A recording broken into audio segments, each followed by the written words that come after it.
பேர்ல நேருக்கு வணக்கம். இன்றைய நேர்காணலில் பத்திரிகையாளர், அரசியல் விமர்சகர் திரு அகிலன் அவர்கள் இணைந்திருக்கிறார். அவரோடு பேசலாம். வணக்கம் தோழர். வணக்கம்.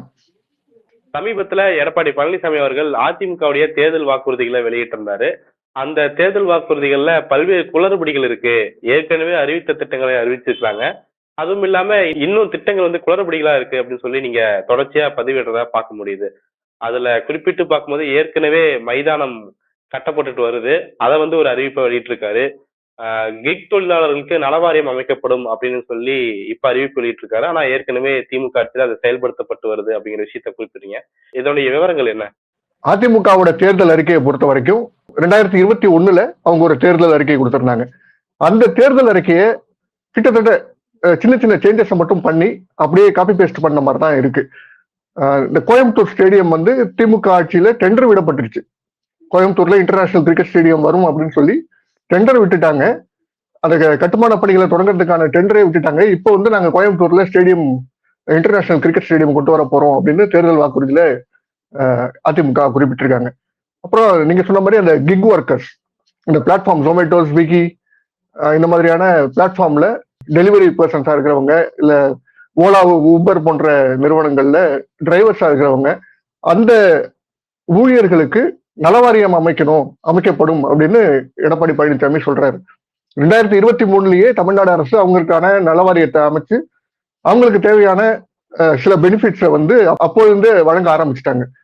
அப்போ ஏற்கனவே நடைமுறையில இருக்கக்கூடிய திட்டங்கள், அப்படி இல்லைன்னா கடந்த 2021 அவங்க கொடுத்த வாக்குறுதிகளின் அடிப்படையில தான் திரும்பவும் அந்த தேர்தல் வாக்குறுதிகளை கொடுத்திருக்காங்களே தவிர நடைமுறையில இப்ப தமிழ்நாட்டுல என்ன நடந்துகிட்டு இருக்கு அப்படிங்கிற எந்த புரிதலும் இல்லாத ஒரு நபரால தான் இந்த தேர்தல் அறிக்கை தயாரிக்கப்பட்டிருக்கு. ஆனா அந்த தேர்தல் அறிக்கையிலேயே இப்போ விலைவாசி உயர்ந்திருக்கு, அதை சமாளிக்கிற வகையில நாங்க 10,000 ரூபாய் கருணை தொகையா வழங்க போறோம் அப்படிங்கிற விஷயத்தை அறிவிக்கிறார் இல்லையா?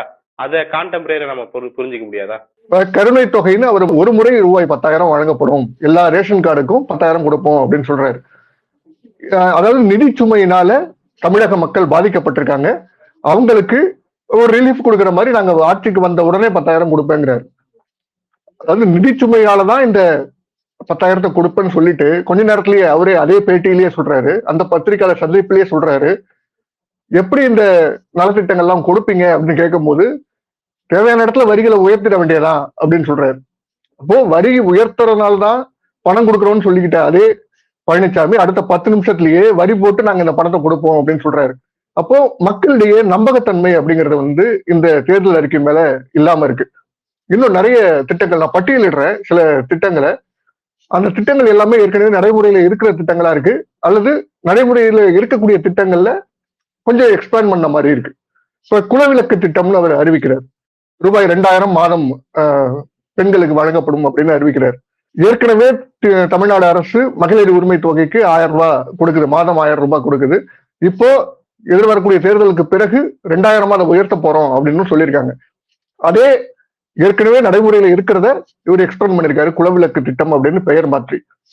அடுத்தது ஆண்களுக்கு கட்டணம் இல்லா பேருந்து, நகர பேருந்துகள்ல ஆண்களும் கட்டணம் இல்லாம பயணம் பண்ணலாம் அப்படின்னு சொல்றாங்க.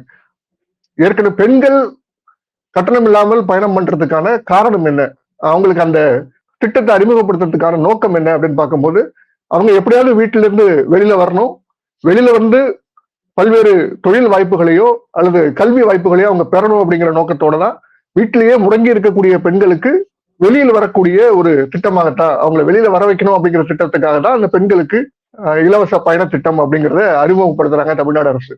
இப்போ அது ஆண்களுக்கும் கட்டணம் இல்லா பேருந்து அப்படின்னு எந்த நோக்கமும் இல்லாம கவர்ச்சி திட்டமா தான் இதை பார்க்க முடியுது. ஆண்களுக்கு ஏன் கட்டணம் இல்லாத பேருந்து பயணம் கொடுக்கணும்? இப்போ கல்லூரி மாணவர்களுக்கு, பள்ளி மாணவர்களுக்கு ஏற்கனவே கட்டணம் இல்லாத பேருந்து பயணம் தான் இருக்கு, அவங்களுக்கு பாஸ் உண்டு.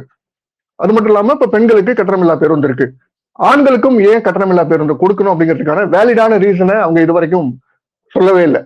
அடுத்தது அம்மா இல்லம் திட்டம் அப்படின்னு ஒரு திட்டத்தை இந்த தேர்தல் அறிக்கையில அறிமுகப்படுத்திருக்காரு. கலைஞர் கனவு இல்ல திட்டம் அப்படிங்கிறது ஏற்கனவே நடைமுறையில இருக்கு. கிட்டத்தட்ட 1 லட்சம் வீடுகள் தமிழ்நாடு அரசால கட்டி கொடுக்கப்பட்டிருக்கு கலைஞர் கனவு இல்லம் திட்டத்தின் கீழே. அப்படி இருக்கும்போது அம்மா இல்லம் அப்படிங்கிற இந்த திட்டத்தை அவங்க எதனால அறிமுகப்படுத்துறாங்க? அதாவது பெயர் மாற்றம் தான். கலைஞர் கனவு இல்லம் அப்படிங்கிறத இவங்க அம்மா இல்லம்னு பெயர் மாற்ற போறாங்க அப்படிங்கிறத முன்கூட்டியே சொல்றாங்க தேர்தல் அறிக்கையின் மூலமா. தமிழ்நாட்டு தேர்தல்ல எந்த கட்சி ஆட்சிக்கு வந்தாலும் அதுல பாத்தீங்கன்னா வீடு அப்படிங்கிற விஷயம் அடிப்படையாக தேர்தல் அறிக்கையில் இடம்பெற்றதானே இருக்குது. திமுக அதிமுக அரசு முன்னாடி ஜெயலலிதா இருக்கும் போதும் பசுமை வீடு திட்டம் அப்படிங்கிற விஷயத்துல அங்க செயல்படுத்திட்டு இருந்தாங்க. இப்போ திமுக அரசின் சார்பில் கலைஞர் வீடு திட்டம் செயல்படுத்திட்டு இருக்காங்க. இப்ப அதிமுக சார்பில் ஒண்ணு செயல்படுத்தினா என்ன தப்பு? அப்ப புதிய திட்டம் இல்ல, இது ஏற்கனவே இருக்கிற திட்டம் தான். அதை நாங்க விரிவுபடுத்துறோம். ஏற்கனவே பசுமை வீடு திட்டம் அப்படின்னு ஜெயலலிதா அவர்கள் சொன்ன வீடுகளை, அந்த திட்டத்தை தான் நாங்க அம்மா இல்லம் திட்டம் அப்படின்னு பெயரை மாத்துறோம் அப்படின்னு அந்த தேர்தல் அறிக்கையில் இருக்கு. நாங்க புதுசா அம்மா இல்லம் அப்படிங்கறத நாங்க கட்டி கொடுப்போம் அப்படிங்கறத அந்த தேர்தல் அறிக்கையில அவங்க குறிப்பிட்டிருக்காங்க. ஏற்கனவே இருக்கிற திட்டத்தை அப்டேட் பண்ண போறாங்க அல்லது அப்கிரேட் பண்ண போறாங்க அப்படின்னு தான் சொல்லணுமே தவிர இது புதிய திட்டம் போல இதை அறிவிக்க கூடாதுல்ல. அப்புறம் தமிழ்நாட்டுல குவீஸ் அப்படிங்கிற ஒரு ஸ்கீம் இருக்கு. தமிழ்நாட்டில் இருக்கக்கூடிய பெண்கள் தொழில் முனைவரா மாத்தணும், அவங்களை அடுத்த 5 ஆண்டுகள்ல 1,00,000 தொழில் முனைவோரை உருவாக்கணும் அப்படிங்கிற நோக்கத்தோட குவீஸ் அப்படிங்கிற ஒரு திட்டத்தை தமிழ்நாடு அரசு அறிமுகப்படுத்துச்சு. இதே திட்டத்தை இப்ப இந்த தேர்தல் அறிக்கையில எடப்பாடி பழனிசாமி வெளியிட்டிருக்காரு. அதாவது பெண்களை தொழில் முனைவோராக மாற்றுவதற்காக அடுத்த 5 ஆண்டுகள்ல 1,00,000 பெண் தொழில் முனைவோரை உருவாக்குறதுக்காக திட்டங்கள் வகுக்கப்படும், அவங்களுக்கு கடனுதவி அளிக்கப்படும் அப்படின்னு சொல்லியிருக்காரு. ஏற்கனவே இந்த திட்டம் நடைமுறையில் இருக்கு தமிழ்நாட்டுல. தமிழ்நாடு அரசு குவீஸ் அப்படிங்கிற திட்டத்தின் கீழே இதை செயல்படுத்திட்டு இருக்காங்க. அதே திட்டத்தை திரும்ப இவரும் சொல்லியிருக்காரு. அப்புறம் பெண்களுக்கு ஸ்கூட்டி வழங்குறோம், 5,00,000 ஸ்கூட்டிக்கு மானியம் 25,000 வழங்குறோம் அப்படின்னு சொல்லியிருந்தார். இது 2016 இருந்துச்சுன்னு நினைக்கிறேன். 2021 இந்த தேர்தல் வாக்குறுதி இருந்துச்சு. அந்த காலகட்டத்துல ஒரு ஸ்கூட்டி வாங்குறதுக்கு 25,000 மானியம் அப்படிங்கிறது ஒரு பெரிய தொகை. ஆனா 2026 இன்னைக்கும் அதே 25,000 தான் அப்படின்னு சொல்லும் போது ஸ்கூட்டியோட விலை என்ன? இன்னைக்கு ஸ்கூட்டரோட விலை 1,00,000 தாண்டுது. இப்ப வெறும் 25,000 தான் மானியம் கொடுப்போம் அப்படிங்கறதுலயே 10 வருஷமா நீங்க அதே தொகையிலேயே தேங்கி நிக்கிறீங்க. இதனால எந்த பயனும் பெரிய பலனும் இல்லைங்கிறத நம்ம புரிஞ்சுக்க வேண்டியதா இருக்கு. அடுத்து குறிப்பிட்டு பார்க்கும்போது இவர் ஃப்ரிட்ஜ் வழங்குவோன்னு சொல்லியிருக்கிறாரு. அதை தொடர்ந்து திமுக சார்பில் வாஷிங் மிஷின் அறிவிப்பு வெளியாக வேண்டும் அல்லது அதுதான் வெளியாகும் அப்படிங்கிற கணிப்புகள் எல்லாம் பல பேர் வெளியிடுறத பார்க்க முடியுது. நீங்களும் அந்த கருத்தை சொல்லியிருந்தீங்க. இந்த கம்பேரிசன் ஏன் வருது? குறிப்பா பார்க்கும்போது உங்க பதிவுல ஃப்ரிட்ஜை விட வாஷிங் மிஷின் பெண்களுக்கு அதிகமாக பயன்படக்கூடும். அவங்க பெண்கள் வெளியே வரத்துக்கு எப்படி பேருந்து திட்டம் வெளியே கூட்டி வருதோ அதே போல வாஷிங் மிஷின் திட்டமும் வெளியே கூட்டிட்டு வரும் அப்படிங்கிற விஷயத்த நீங்களும் தெரிவிச்சீங்க. அதோடைய சாராம்சம் என்ன? ஏற்கனவே நிறைய ஆய்வுகள் இருக்கு. நான் அந்த பதிவுலயே எழுதியிருப்பேன். இன்ஜின்ஸ் ஆஃப் லிபரேஷன் அப்படின்னு, விடுதலைக்கான எந்திரங்கள் அப்படின்னு 2015க்கு முன்னாடியே சில ஆய்வுகள்லாம் வந்துச்சு. அந்த ஆய்வுகள்ல இந்த மாதிரியான ஹோம் அப்ளையன்சஸ், ஃப்ரிட்ஜா இருக்கட்டும், வாஷிங் மிஷினா இருக்கட்டும் அல்லது இதர அப்ளையன்சஸா இருக்கட்டும், அதனால பெண்களோட வாழ்வாதாரம் முன்னேறி இருக்கு. அவங்க மேனுவலா ஒரு வேலையை செய்யறதுக்கு, இப்போ துணி துவைக்கிறது அப்படிங்கிறது ரொம்ப கடினமான வேலை ஒவ்வொரு வீட்லயும் இருக்கக்கூடிய பெண்களுக்கு. அவங்க அந்த இடத்துல இருந்து விடுதலை அடைஞ்சிட்டாங்கன்னா அவங்களுக்கான நேரமும் குறையுது, அவங்களுக்கான உழைப்புக்கான சுமையும் குறையுது. இது வெளிநாடுகள்ல ஏற்கனவே நைஜீரியா போன்ற நாடுகள்ல இது சம்பந்தமான ஆய்வுகள் நேரடியாவே பெண்கள் கிட்டேயே இந்த ஆய்வுகளை நடத்திருக்காங்க. அந்த பெண்கள் வாஷிங் மிஷின் இல்லாத போது அவங்களோட பணிச்சுமையும் நேர சுமையும் எந்த அளவுக்கு வாஷிங் மிஷின் வந்ததுக்கு பிறகு குறைஞ்சிருக்கு அப்படிங்கிற நடத்துற ஆய்வுல பொருளாதார ரீதியா அவங்களால முன்னேற முடியுது, கல்வி ரீதியா புதிய இலக்குகளை அவங்களால அடைய முடியுது, வீட்லயே அடங்கி கிடக்கிறதுல இருந்து அவங்களால வெளியில சுதந்திரமா இயங்க முடியுது அப்படிங்கிற முடிவுகள் அந்த ஆய்வுகள் சொல்லுது. அப்போ ஃப்ரிட்ஜ் அப்படிங்கிறது வெறுமனே சாப்பாட்டை சேர்த்து வைக்கக்கூடிய ஒரு தொழில்நுட்பமா இருக்குமே தவிர இவங்களோட நேர சுமையை குறைக்குதா அப்படின்னு பார்த்தோம்னா அது பெரிய அளவுல குறைக்கல. சாப்பாட்டை 2-3 நாளைக்கு சேர்த்து வச்சுக்கலாம் அப்படிங்கிற கருத்துக்கள்லாம் இருக்கு. ஆனா அதையும் தாண்டி இந்த பணிச்சுமை, துணி துவைக்கக்கூடிய அந்த பணிச்சுமையை குறைக்கிற அளவுக்கு ஃப்ரிட்ஜால பணிச்சுமையை குறைக்க முடியுமா அப்படின்னா அது குறைப்பதற்கான வாய்ப்பு இல்லை. இப்போ வாஷிங் மிஷின் நேரத்தையும் குறைக்குது, பணிச்சுமையும் குறைக்குது. அப்படிங்கும் போது அது பெண்களோட முன்னேற்றத்துக்கு, அவங்களோட அடுத்த வேற ஏதாவது இலக்குகளை நோக்கி அவங்க பயணிக்கிறதுக்கான வாய்ப்புகளை அதால கொடுக்க முடியும். அதனால திமுக அரசு வாஷிங் மிஷின் கொடுக்கறத கன்சிடர் பண்ணணும் அப்படின்னு நாங்க சொல்லியிருந்தோமே தவிர திமுக வாஷிங் மிஷின் கொடுக்க போகுது அப்படிங்கிற பதிவா நான் அதை எழுதல. இப்போ நீங்க சொல்லியிருந்தீங்க ஏற்கனவே இருந்த திட்டங்களை புதிய திட்டங்களா அறிவிக்கிறாங்க அப்படின்னு சொல்லி. இப்போ அதிமுக பாத்தீங்கன்னா ஒரு முக்கியமான தேர்தல், எடப்பாடி பழனிசாமிக்கும் முக்கியமான தேர்தல். அந்த இடத்துல தேர்தல் அறிக்கையில இப்படி ஏன் குளறுபடிகள் வருது? எங்க தவற விட்டாங்கன்னு பாக்குறீங்க? இல்ல, இது தவற விட்டதாக எல்லாம் பாக்கல. இது திட்டமிட்டே இந்த தேர்தல் அறிக்கையை கொடுத்தா போதும் அப்படிங்கிற மனநிலைக்கு அவங்க வந்துட்டாதான் பாக்குறேன். ஏன்னா திமுகவோட கூட்டணி அவங்க இதுவரைக்கும் செயல்படுத்திருக்கக்கூடிய நலத்திட்டங்கள் இது எல்லாமே மக்கள் மத்தியில ஓரளவுக்கு வரவேற்பை பெற்றிருக்கு, நல்ல வரவேற்பையே பெற்றிருக்குன்னு சொல்லலாம். ஆனா எதிர்க்கட்சியா அதிமுகவோட நடவடிக்கைகள் அல்லது பாஜகவோட நடவடிக்கைகள் எதிர்க்கட்சியா வலுவா இருந்துச்சா அப்படின்னு பார்த்தா அப்படி எதுவும் இல்லை. எதுவும் சொல்லிக் கொள்ளும்படியான ஒரு போராட்டத்தை கூட இந்த இரண்டு இயக்கங்களும் நடத்தல. தேவையில்லாத தலையீடுகளை, திருப்பரங்குன்றம் போன்ற இஷ்யூல தேவையில்லாத தலையீடுகள் தான் இருந்ததே தவிர வாழ்வாதாரத்துக்கான போராட்டம் அப்படின்னு எந்த போராட்டத்தையும் அதிமுகவோ பாஜகவோ முன்னெடுக்கல. அதுவே அவர்கள் மேல இருக்கக்கூடிய அந்த நம்பகத்தன்மையை குறைக்க வச்சிருச்சு மக்கள் மத்தியில. இன்னொரு பக்கம் திமுகவோட கூட்டணி மேலும் மேலும் கூடுதலான எண்ணிக்கையில புதிய கட்சிகள் வருது. வெவ்வேறு கட்சிகள்ல இருந்து முன்னாள் முதலமைச்சர் ஓ பன்னீர்செல்வம் உள்ளிட்ட தலைவர்கள் வந்து திமுக இணைகிறாங்க. இந்த மாதிரியான சூழல் இருக்கும்போது அப்ப திமுகவோட கூட்டணி அப்படிங்கிறது ரொம்ப வலுவா இருக்கு, நிச்சயமா வெற்றி அடையும் அப்படின்னு அதிமுகவும் நம்புது, பாஜகவும் நம்புது. ஓ பன்னீர்செல்வம் ஒரு பிரஸ் மீட்லயே சொல்லியிருப்பாரு. அமித்ஷா என்கிட்ட சொன்னாரு, அந்த கூட்டணியை பாருங்க, கிட்டத்தட்ட 10 வருஷமா அவங்க ஸ்ட்ராங்கா இருக்காங்க, அவங்கள தோற்கடிக்கிறது அப்படிங்கிறது சாத்தியம் இல்லை, ஓரளவு குறைந்தபட்ச எண்ணிக்கையிலாவது நம்ம சீட்டை ஜெயிக்கணும் அப்படிங்கிற அதான் அந்த நோக்கத்தை தான் அவர் வெளிப்படுத்திருக்காரே தவிர திமுக கூட்டணியை ஜெயிச்சிடலாம் அப்படிங்கிற எண்ணத்துல அமித்ஷாவே இல்லை அப்படிங்கறத ஓபிஎஸ் ஒரு பிரஸ் மீட்ல சொல்லியிருந்தாரு. அப்போ அந்த அளவுக்கு வலுவா இருக்கக்கூடிய கூட்டணிக்கு குறைந்தபட்ச போட்டியாவது எடப்பாடியால் கொடுத்திருக்க முடியும், ஆனா அதை கொடுக்கல. அப்போ அவங்களே நம்ப ஆரம்பிச்சிட்டாங்க, நம்மளுக்கு இந்த தேர்தலில் வெற்றி வாய்ப்பு இல்லை அப்படிங்கறத அவங்க நம்ப ஆரம்பிச்சிட்டாங்கிறதா இதுல இருந்து புரிஞ்சுக்கலாம். நீங்க குறைஞ்சபட்ச போட்டி கூட அவங்க தவிர்க்கிறாங்க அப்படின்னு சொல்றீங்க. ஆனா தேர்தல் வாக்குறுதியை தாண்டி இப்போ வேட்பாளர்களை அறிவிக்கிறதாகட்டும், இல்ல பல்வேறு அறிவிப்புகள் வெளியிடுறதாகட்டும், கூட்டணி கட்சிகளுக்கு சீட்டு ஒதுக்குறதுலையாகட்டும், எடப்பாடி பழனிசாமி இந்த பணிகள்ல முந்தி நிக்கிறாரு, அதாவது திமுகவோட முந்தி நிக்கிறாரு அப்படிங்கிற விஷயத்த பல்வேறு நபர்களும் சொல்றாங்க. நீங்க எப்படி பாக்குறீங்க? இல்ல, ஒரு படத்துல ஒரு டயலாக் வரும்ல, யாரு முதல்ல போறாங்கிறது முக்கியம் கிடையாது, கடைசியில யாரும் ஃபர்ஸ்ட் வராங்கிறது தான் முக்கியம் அப்படின்னு. இது இந்த சூழலுக்கு இது பொருந்தும்னு நினைக்கிறேன். இப்போ 23 வேட்பாளர்களை எடப்பாடி பழனிசாமி அறிவிச்சிருக்காரு அதிமுகல. எதுவும் புதிய முகங்கள் யாராவது இருக்காங்களா? எல்லாருமே பழைய அமைச்சர்கள் தான். தங்களுடைய இடத்தை நிலைநிறுத்திக்கணும் அப்படிங்கிற ஒரு ஆசையில அந்த பெயர்களோட பட்டியலை அவங்க அழுத்தம் கொடுத்து எடப்பாடி பழனிசாமிக்கு அந்த பெயர் பட்டியலை வெளியிட வச்சிருக்காங்கன்னு தான் சொல்லணும். ஏன்னா தங்களுடைய இடம் பிஜேபிக்கோ அல்லது பாமகவுக்கோ போயிடுமோ அப்படிங்கிற அச்ச உணர்வோட தான் அந்த இடத்துல இருந்து அவங்க அந்த அழுத்தத்தை கொடுத்திருக்காங்க. அவரால ஒட்டுமொத்தமா பட்டியலை இன்னும் வெளியிட முடியல. முன்கூட்டியே நான் முன்னாடியே அறிவிச்சிட்டேன் பாரு அப்படின்னு சொல்லிக்கலாமே தவிர இதுல வேற ஏதாவது இருக்கா, வேற ஏதாவது சிக்னல்ஸ் இருக்கா அப்படிங்கறத உங்களால உணர முடியுதா? 23 பேரை நாங்க பட்டியலிட்டுட்டோம், ஆனா 234 தொகுதிகள் இருக்கு. அதிமுக மட்டுமே கிட்டத்தட்ட 160 தொகுதிகளுக்கு மேல போட்டிடுறாங்க. அதுல வெறும் 23 பேரை பட்டியலை மட்டும் வெளியிடுறதுல என்ன பலன் இருக்கு? அதுல ஒண்ணுமே இல்லை. குறைந்தபட்சம் ஒரு 150 பேரை வெளியிட்டுட்டோம், இன்னும் ஒரு 16 பேர் 13 பேர் தான் நாங்க வந்து செலக்ட் பண்ண முடியல, அதற்கான இன்டர்வியூ நடந்துகிட்டு இருக்கு அப்படின்னு சொல்றதுல கூட ஏதாவது ஒரு அர்த்தம் இருக்கு.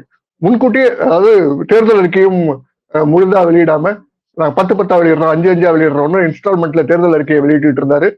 இப்போ வேட்பாளர் பட்டியலையும் இன்ஸ்டால்மெண்ட்ல அறிவிச்சுட்டு இருக்காரு. தேர்தல் வாக்குறுதியை பொறுத்த வரைக்கும் அதுல பல்வேறு முக்கியமான திட்டங்களும் இருக்குது. அதாவது ஃப்ரீ பீஸ் இருக்கு, பணம் சார்ந்த விஷயங்கள் எல்லாமே இருக்கு.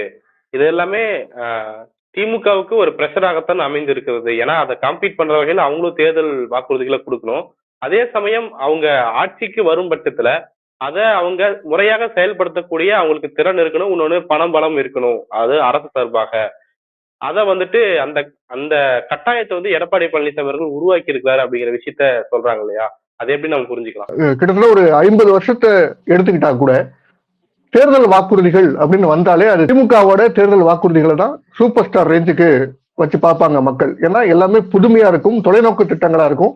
இது காலகாலமா நடந்துகிட்டு இருக்கக்கூடிய விஷயங்கள். இதற்கு முன்பு இருக்கக்கூடிய தேர்தல் அறிக்கைகளை பார்த்தா கூட திமுக என்ன தேர்தல் அறிக்கையை வெளியிட்டதோ அதோட எக்ஸ்டெண்டட் வெர்ஷனா தான் அதிமுகவோட தேர்தல் அறிக்கை இருந்திருக்குமே தவிர புதுமைய தொலைநோக்கு பார்வையோட எந்த திட்டங்களும் அதிமுகவோட தேர்தல் அறிக்கையில இருந்திருக்காது. அப்போ கம்பீட் பண்ணணும், திமுகவோட கம்பீட் பண்ணணும் அப்படிங்கிற அளவுல அதிமுக இதை யோசிச்சிருக்கிறதா எனக்கு தெரியல. ஏன்னா நான் ஏற்கனவே சொன்ன மாதிரி 2016 2021 அவங்க என்ன வாக்குறுதிகள் கொடுத்தாங்களோ அதை தான் எக்ஸ்டெண்ட் பண்ணிருக்காங்க. 2026 திமுகவோட தேர்தல் அறிக்கை மக்களோட பங்களிப்போட வருது. ஏன்னா ஏற்கனவே ஒரு இணையதளத்தையும் அவங்க உருவாக்கி இருந்தாங்க. ஆர்டிபிஷியல் இன்டெலிஜென்ஸ் அடிப்படையில அந்த இணையதளம் உருவாக்கப்பட்டிருந்துச்சு. அதுல மக்களோட கோரிக்கைகள், ஏற்கனவே ஒரு பக்கம் உங்க கனவை சொல்லுங்க அப்படிங்கிற ஒரு திட்டத்தின் மூலமா ஒரு சில வாக்குறுதிகளை அங்கிருந்து ஐடியாஸை எடுத்துக்க முடியும், அந்த கனவை சொல்லுங்கள் அப்படிங்கிற அந்த திட்டத்தின் வழியா. இன்னொரு பக்கம் இந்த ஏஐ இணையதளம் வழியாக அவங்க கோரிக்கைகளை பெறாங்க. இப்போ மக்களோட பங்களிப்போட தான் இந்த தேர்தல் அறிக்கை அப்படிங்கிறது திமுக பக்கம் தயாராகுது. ஏற்கனவே பெரிய ஒரு குழு, பல்வேறு வல்லுநர்களை கொண்ட குழு அமைச்சு இந்த தேர்தல் அறிக்கை தயாரிக்கப்பட்டிருக்கு. சமகாலத்துல என்னென்ன டெக்னாலஜிக்கல் அட்வான்ஸ்மெண்ட்ஸ் இருக்கு, அதெல்லாம் எப்படி இதுல கொண்டு வர முடியும் அப்படிங்கிறதுக்கு தொழில் முனைவோர்களை கன்சிடர் பண்ணியிருக்காங்க. இப்படி நிறைய வல்லுநர்களை கன்சிடர் பண்ணி உருவாக்கக்கூடிய தேர்தல் அறிக்கை, மக்களை கன்சிடர் பண்ணி உருவாகக்கூடிய தேர்தல் அறிக்கை இன்னும் வலிமையாகவும் தொலைநோக்கு திட்டங்கள் அடங்கிய திட்டமா தான் இருக்கும்னு நான் எதிர்பார்க்கிறேன். அதிமுகவால அந்த திமுகவோட அந்த உயரத்தை எட்டவே முடியாது தேர்தல் அறிக்கையின் வழியாக அப்படிங்கிறது தான் என்னோட புரிதல். இதுவரைக்கும் அப்படிதான் நடந்திருக்கு. அடுத்து பார்க்கும்போது எடப்பாடி பழனிசாமி அவர்கள் தொடர்ச்சியா சொல்லக்கூடிய விஷயம், இப்போ தொகுதிகளை ஒதுக்கிட்டு கூட சொல்லக்கூடிய விஷயம் என்னன்னா, மத்திய அரசு கூட நாங்க இணக்கமா இருந்து பல்வேறு திட்டங்களை வாங்குவோம் அப்படிங்கிற விஷயத்தை தான் தொடர்ச்சியா சொல்லிட்டே இருக்காரு. அந்த வகையில பார்க்கும்போது நாங்கள் ஆட்சிக்கு வந்தால் கோவை மதுரை மெட்ரோ திட்டங்களை சீரிய முறையில் செயல்படுத்தும் அப்படின்னு சொல்லியிருக்காரு. ஏற்கனவே தேங்கி இருக்கிற ஏர்போர்ட் டு கிளாம்பாக்கம் அந்த மெட்ரோ திட்டத்தையும் நாங்க கொண்டு வரதுக்கு முயற்சி பண்ணுவோம், வலியுறுத்தும் அப்படிங்கிற விஷயத்தையும் சொல்லியிருக்கிறாரு. இதை ப்ராமிசிங்கா பார்க்க முடியுமா? திமுக அரசால முடியல, அதிமுக அரசால முடியும் நம்பி மக்கள் ஓட்டு போடுவாங்களா? இல்ல, தேர்தல் அறிக்கையில அதை தெரிவிச்சிருக்காரு. இதுவரைக்கும் அதாவது 2-3 மாதங்களுக்கு முன்னாடி முதல் முறையா தமிழ்நாட்டுக்கு மோடி, அதாவது இந்த தேர்தல் சம்பந்தமா, இந்த தேர்தல் பிரச்சாரங்கள் சம்பந்தமா முதல் முறையா தமிழ்நாட்டுக்கு வரும்போது, மோடி அவர்கள் வரும்போது, முதலமைச்சர் அவர்கள் மதுரை மெட்ரோவா இருக்கட்டும், கோவை மெட்ரோவா இருக்கட்டும், ரெண்டுமே மத்திய அரசு அனுமதி வழங்காம இருக்கு, அதை புறக்கணிச்சிருச்சு, நிராகரிச்சிருச்சு, அந்த அனுமதி கோரிக்கையை நிராகரிச்சிருச்சு அப்படிங்கிற கருத்தை தெரிவிச்சிருந்தார்.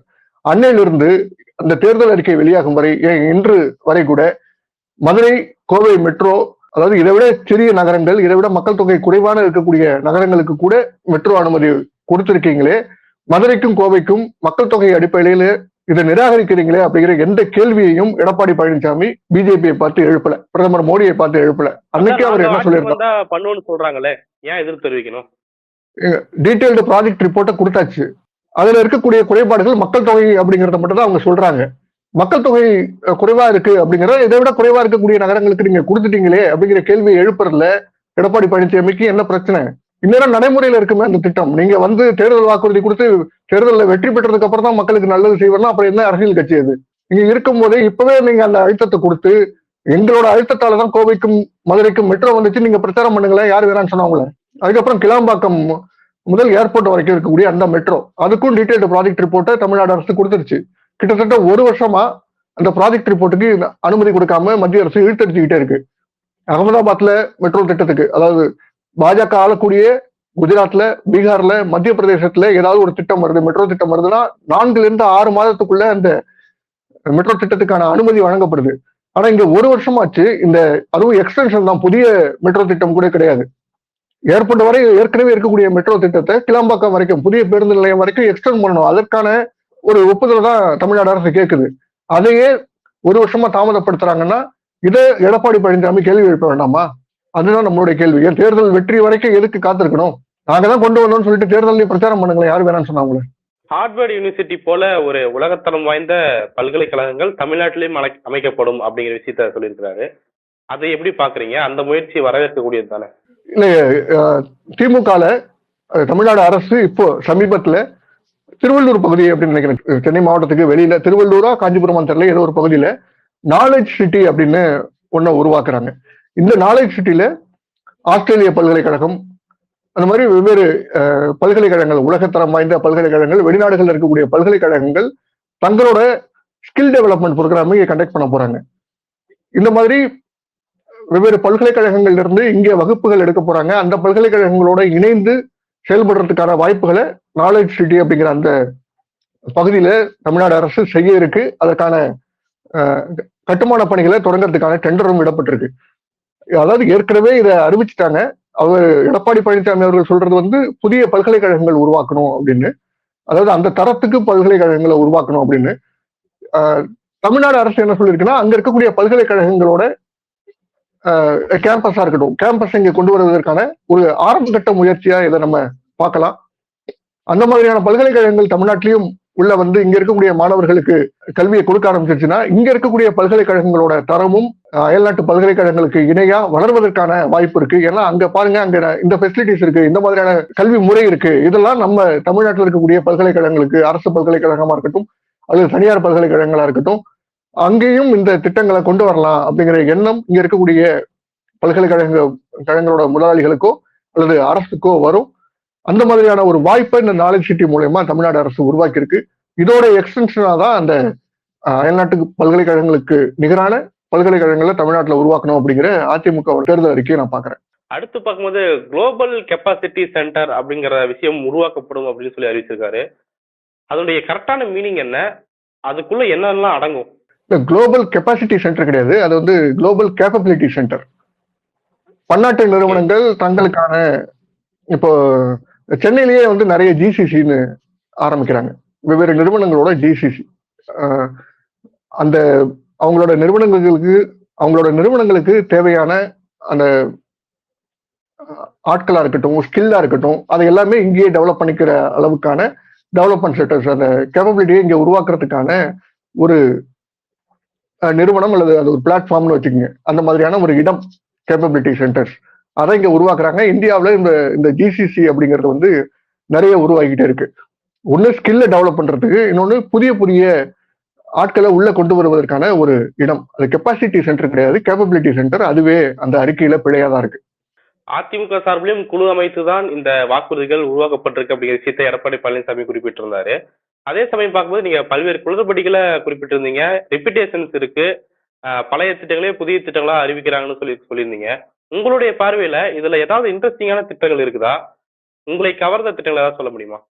இருக்கு.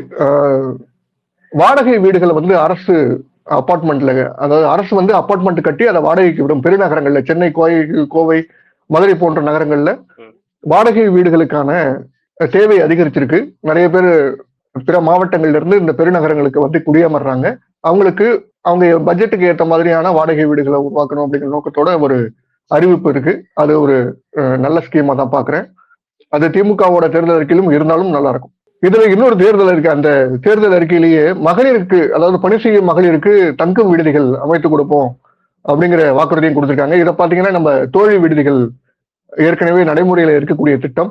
ஏற்கனவே 19க்கும் மேல தோழி விடுதிகள் இப்ப செயல்பாட்டுல இருக்கு. இன்னும் கூடுதலான தோழி விடுதிகளை பல்வேறு நகரங்கள்ல தமிழ்நாடு அரசு கட்டிக்கிட்டு இருக்காங்க, இன்னும் திறக்கப்படலை. அப்போ ஏற்கனவே இருக்கக்கூடிய இந்த திட்டத்தையும் அவங்க மகளிருக்கான விடுதிகள் அப்படின்னு தேர்தல் அறிக்கையில அறிவிச்சிருக்காங்க. இப்படி எண்ணற்ற திட்டங்கள் நான் பட்டியலிட்டா இன்னும் நிறைய இருக்கு. நகைச்சுவையா கூட எழுதியிருந்தேன். 297 வாக்குறுதிகளை அதிமுக கொடுத்திருக்காங்க. 298 ஒண்ணு சேர்க்கணும். அடுத்தடுத்த தேர்தல் அறிக்கையில நாங்க ஒரிஜினலான கண்டென்ட்டை வாக்குறுதிகளா கொடுப்போம் அப்படின்னு 298வது வாக்குறுதியா ஒண்ணு சேர்க்கணும் அப்படின்னு கூட நகைச்சுவையா பழிவு போட்டிருந்தேன். அப்படிதான் இருக்கு. தமிழ்நாட்டோட ஏற்கனவே இருக்கக்கூடிய தேர்தல் வாக்குறுதிகள், அது திமுகவா இருக்கட்டும் அதிமுகவா இருக்கட்டும், ரெண்டுல இருந்தும் எடுத்து இந்த 2026க்கான அதிமுகவோட தேர்தல் அறிக்கை தயாரிக்கப்பட்டிருக்கு அப்படிங்கறதுதான் உண்மை. ஓகே தோழர், பல்வேறு விஷயங்களை ரொம்ப விளக்கமாவே பகிர்ந்துட்டீங்க. உங்களுடைய நேரத்துக்கும் கருத்துக்கும் மிக்க நன்றி தோழர். நன்றி சந்தோஷ்.